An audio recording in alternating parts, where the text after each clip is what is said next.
Good afternoon. How's everybody doing? I am great. Good afternoon. Afternoon. Yes. So, welcome again to our inaugural webinar in the Motivation for Action webinar series. This is a free webinar series brought to you by Mofa Talks. And it is our pleasure to introduce to you Mrs. Beverly Lemoine Gutierrez, fondly known as Bev E or Miss Bev. She is our featured guest for today's webinar on wild passing through life lessons. Miss Bev has dedicated most of her life to serving quietly in her community. She uses scripture based guidance to help others surmount the challenges in their life. Today, she's a matriarch in her own right and a force to be reckoned with, although she continues to humbly and quietly serve others for the esteem of the kingdom of Yahuwah. Bev E was honored as a Woman of the Year following nominations from her congregation to the U.S. Embassy in Belize, and she has been picked as one of 10 to vie for the Woman of Courage Award. She has also appeared on the 700 Club on CBN, which is the Christian Broadcasting Network. And of course, she continues to share her experiences as outlined in her new book, which she will be introducing to you today. So it takes great courage to share your personal experiences in a way that you did in this book, Miss Bev, while passing through. You describe your youthful life as one that was marred with everything bad that could happen to a girl: incest, rape, alcohol, drug addiction, multiple suicide attempts, teenage pregnancy, and poverty. Yet you have devoted your life to helping others, to serving others, and to helping them overcome.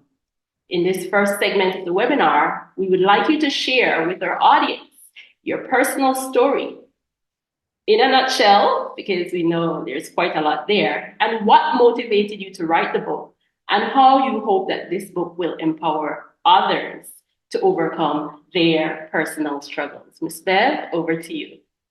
Good afternoon. First, I thank you for joining in. And what motivates me is healing, because I have been in a place at one time in my life where everything seems to just be um, not worthy. Personally, my personal life was not really worthy of living, I thought. The pain, the hurt, all the stuff that I've went through in my life, I didn't have anyone to talk with. I didn't have someone that would come over and say, you know what, let's talk about it. So I held everything inside. And by holding things inside, I got sick physically. And when I started writing, when I started talking about my life, I started getting healing. And so the first and the foremost of why I wrote the book is because I want to see women laughing, women overcoming the stuff, because most women that I know have been through a lot. In healing, I believe that it is time for us as women to stand up and to heal, because the bottom line is you just can't go through your life being depressed, living in despair, hopelessness. That's all. I went through all those things, and I would not want one child and not one woman to go through what I've been through and not having the help that is needed. Because after you started getting help, after you started talking and be able to just laugh, there was times when I couldn't laugh without smoking weed or doing cocaine. There was no reason to laugh. Now, my laugh is solid. My laugh is with love. My laugh have meaning to it. And if this webinar can get one person, just one woman to overcome, to me, I have done my job. So it's not hard for me to talk about my life when there's people that is healing. And that is what this is all about, healing, being able to go forward in your life, take the walls down that you have built up. Yeah, there's a lot of pain, and there's a lot of things that we go through. Men go through a lot. First, I would say children first, and then we grow up with the pain, and so does some men. And so I have absolutely no fear, no shame in writing and telling my story because healing is here. Tell us about the process of you putting together this book. As you can see behind me there, I have some artwork, and that's the cover of the book. Tell us about the process of you putting together this book and whether the writing process was actually a part of your healing. Oh, definitely, most definitely. See, my first book was written in 1998. This is not my first copy. It was written in 1998, but when I read that book, I was angry, I was hurt, I was blaming. I mean, it was like a um gloom doom type book. But now, 25 years later, I've learned so much. I'm no longer doing cocaine. I'm no longer doing marijuana. I'm not begging anybody to please love me. I'm loving me. And that's one of the greatest thing that could ever happen to anyone, loving yourself. I said in a part of the book that I was always looking here, there, all over the place for love. And I was just sitting patiently. There was Bevi patiently waiting for her to start loving her. That's when my life started changing, when I started writing.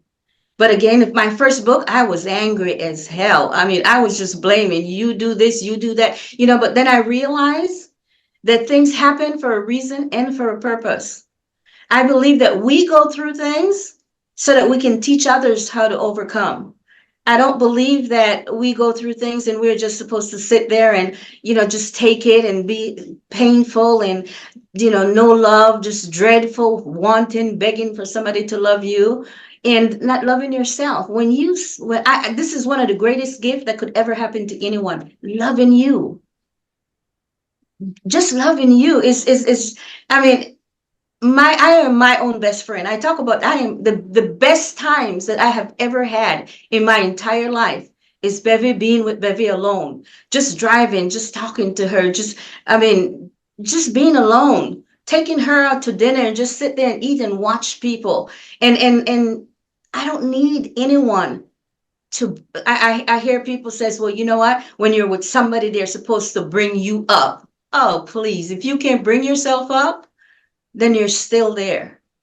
And that's not where I want any woman to be, any child, anyone, to have somebody in their life make them be a better person. You can't make me be a better person.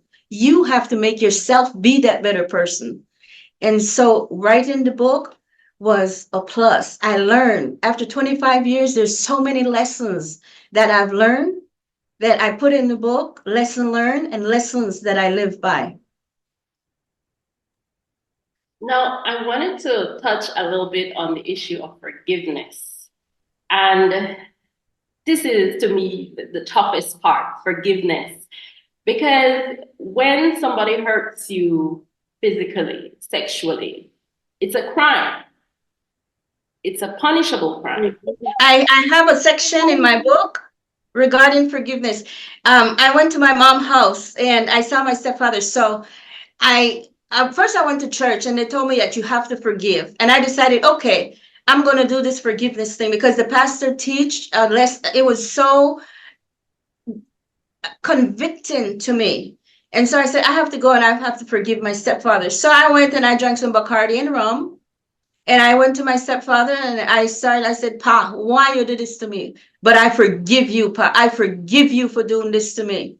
I left there thinking, it's finished now. I forgave him for everything he has ever done to me. That's it. 2 months later, I saw him walking and I put my foot, I'm thinking, okay, I'm going to run him over. And when I run and I knock him down, I'm going to back up and run him over again and run him over. That's after I thought I didn't realize that forgiveness was not a rum and coke infused. It has to come from the heart. And so I had to work on it because when you see that person, I'm telling you, he's dead now. But when he was alive, I mean, if I passed him and he didn't see me, I wouldn't say hi. But again, I didn't wish him good. I didn't wish him bad. I didn't care if he lived. I didn't care if he died. And I realized that I had forgiven him because if I didn't forgive, I was going to walk around with not only my pain, but his pain, because hating and unforgiveness is just too much burden for anybody to carry. I'm not carrying that burden. I forgive him so that I can personally move on with my life, knowing that I didn't do any wrong. This is one evil individual that just took advantage of a child.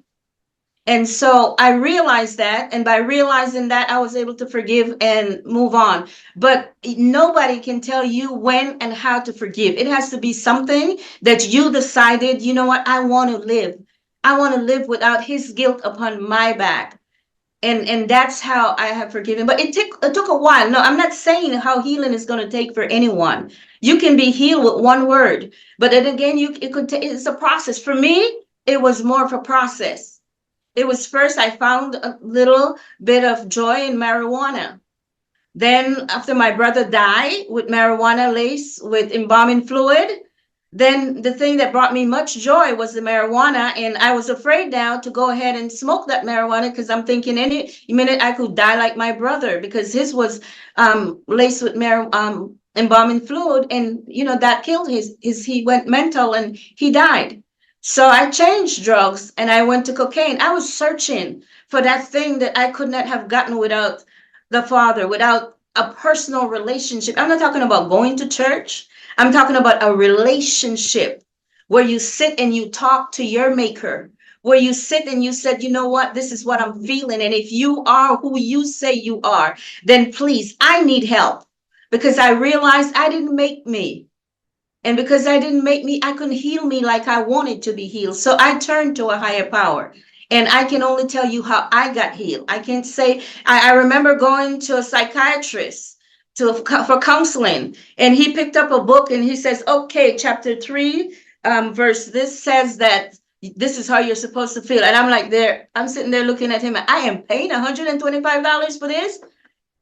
How are you going to tell me what it feels like to be raped if you've never been raped before, and a book is telling you that um what you are capable or not capable of feeling? So no one can ever tell you how to forgive. It has to come from the heart, and talking about it. See, the thing is, shame will make you not want to talk about what you've been through.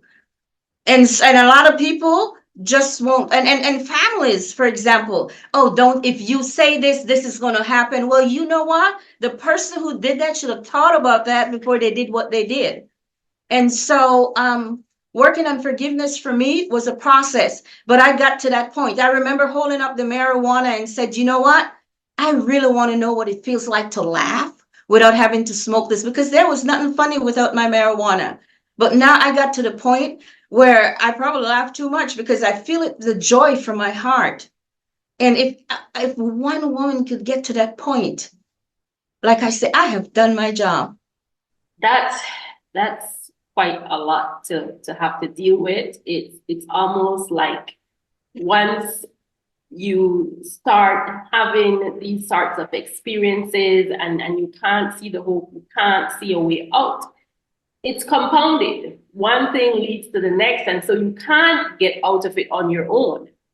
And I'm happy that you talked about the spiritual intervention, because I think that many people sometimes, you look at the justice system for them to help you. Sometimes the justice system fails. We have some situations, some scenarios that have been in the news lately where I don't know if any of those persons have, and when they will actually get justice.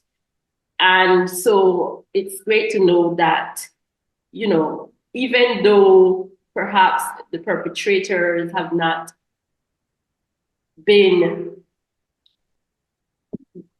taken through the legal system, they have not spent any jail time, they have not paid any fines or anything like that, that you do know that there is a higher power that at the end of the day will bring justice. And I think that is the biggest consolation, because based on my knowledge and my experience and having personal knowledge of some of these cases, there are many times that the perpetrators never see court. They never see court, So at this time, we would like to open up for any questions, any comments from our participants. If you want to direct any specific question at Ms. Bev or share any comment or maybe any counsel or any lesson learned from your own personal experience, we would like to open up the floor for that at this time. I was listening to you talking about the justice system. See, there are things I read the newspaper, well, barely, but I hear, Facebook is my thing. I go and then I see that, okay, this child has been raped, this has happened. And then everybody get all hyped up. Everybody says, you know what, this is going to happen. We want to do this. And it's a whole lot of talk. Listen, women, people of belief, it is not time to sit down and to just say, I mean, think come for a moment and you get all hyped up and then what? Nothing happens. See, I'm different. I don't hype up. As a matter of fact, I don't talk much. I just do what I need to do. Do you know how many people is in COVID right now? Because the children have come to me, or I have direct them on how to do it. I even one time I was volunteering at the Ladyville Police Department a few years back, and I've seen the rape sheep. I've seen what little boys are going through in Belize, and I am really, really upset that little boys. I mean, more sometimes there's more little boy report that comes into the Ladyville Police Station than for having little children. That's a while back. I've worked with a female officer. And you know, I am not the type that I'm going to say, oh, okay, so this oh no, baby, I am going. If I have to go to the prime minister house with picket, and that child says my father is doing that, I believe that. I'm not going to sit back and do like 99% of the Belizean women, men, or people does. Sit back and just take it. Well, you know, you've got to find a person that is willing to go, just not talk. There's so much talking that is going on.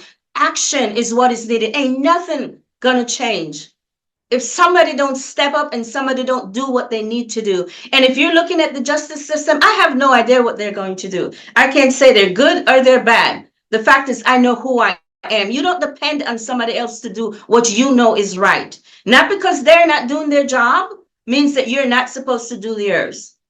And whatever it takes to get a woman through, whatever it takes to get a child through, I will do whatever it is that I can do.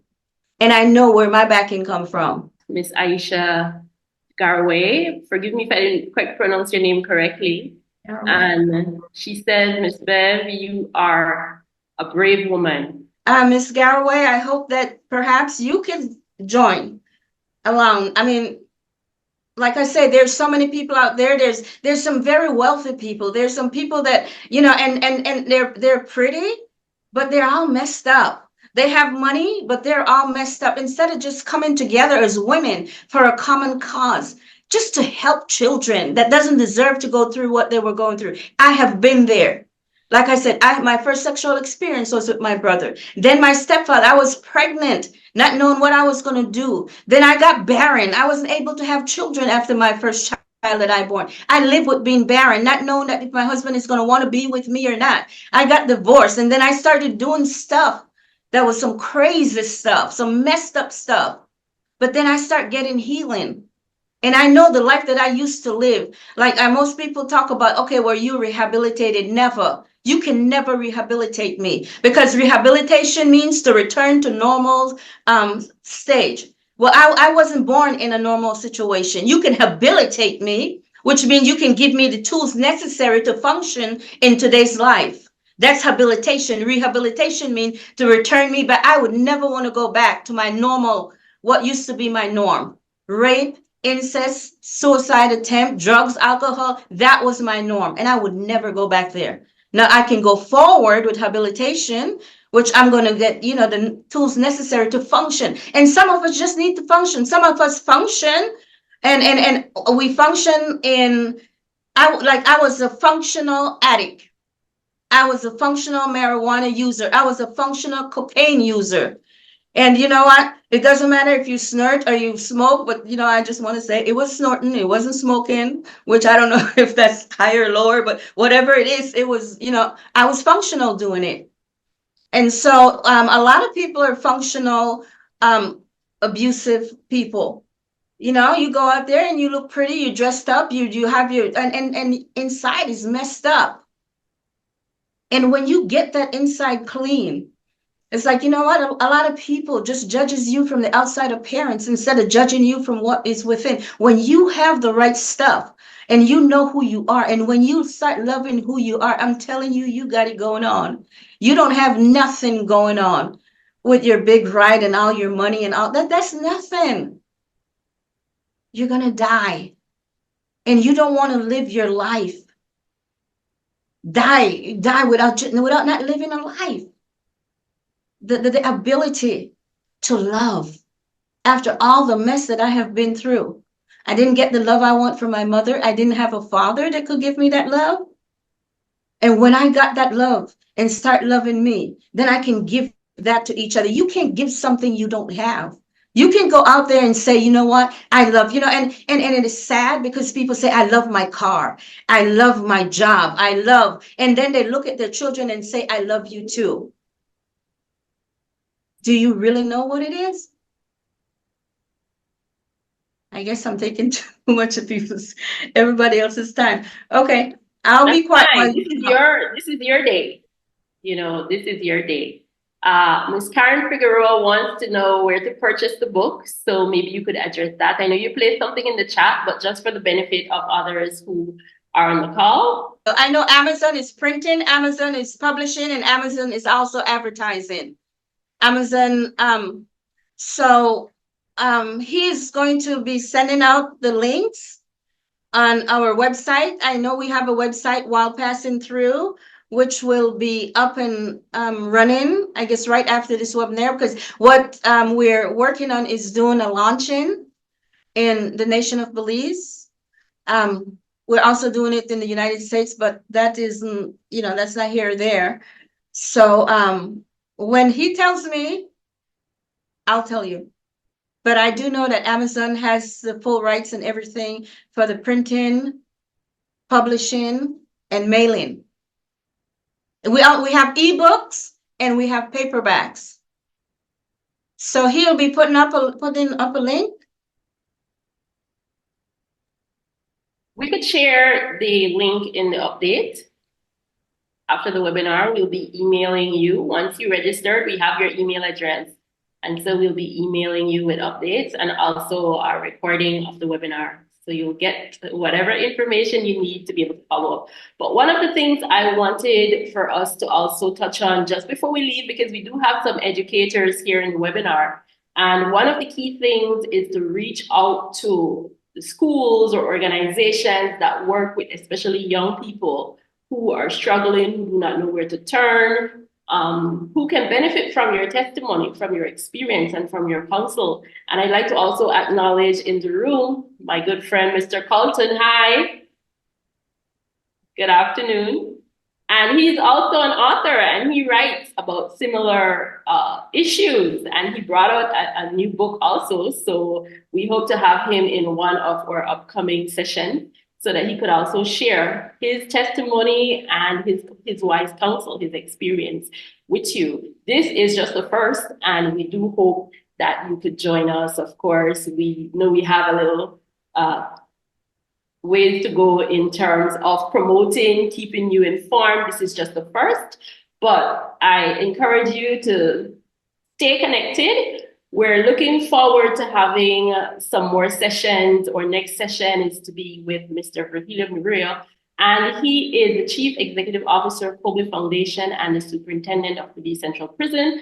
And of course, that is a tough job that he has there. Evening, Mr. Murr. Good evening. I finally got in. Thanks. Awesome. And then after that, Dr. Dion Chamberlain Miranda, Managing Director, Lead Consultant at Chamberlain Consulting Limited, and she will be speaking of the law of the lid, redefining your limits to achieve ultimate success. So what we're doing here, we're trying to keep it positive. What we want to do is to bring to you speakers who can help in different dimensions of whatever it is that you're grappling with. We all have our own struggles, and you're just saying that when you think you have it bad, somebody got it worse. So let's stay connected. Like I said, there is healing in staying connected with people who have been there, who have overcome, and who want to also use their experiences to help others. And that's what it's all about. That's what MOFA Talk is. Yes, we talk, but we want to talk in a way that drives change, right? And so any final words from you, Miss Bev, before we leave? I just want to say that healing is here. And I am probably not sent for everybody. I'm just sent for people that is going through, that wants to be healed, that wants to live a better life than they're living, that want to understand that you can actually live life after all those stuff that has happened to you. You can live life after being raped, after incest, after several suicide attempts, after being barren. You can live life with joy, unspeakable joy. I mean, you have to overcome in order to fulfill your destiny. And not everything that you go through is just for you. Sometimes the things that you go through, somebody's life depends on you coming through. There are people life depend, whatever it is that you're going through, there are people out there, their lives depend on seeing somebody going through what they're going through and survive, giving them hope. Say, you know what? If she can do it, so can I. And I'm telling you, if I can do it, you definitely can. And I just hope and pray for your healing. Thank you so much. And with that, we will look forward to seeing you register for another session coming up soon.